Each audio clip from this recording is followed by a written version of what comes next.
We'll guide you through how to understand Claude Dallas by exploring the most recent and accurate accounts of his story.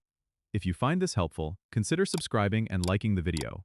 First, open your web browser and go to the latest online archives or digital libraries that specialize in historical and criminal cases.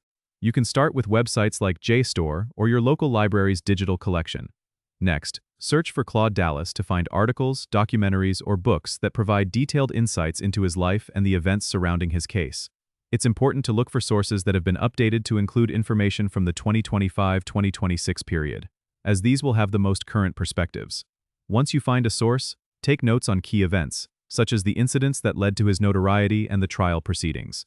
If you have access to streaming services, you can also check platforms like Netflix or Amazon Prime Video for documentaries made in the last couple of years.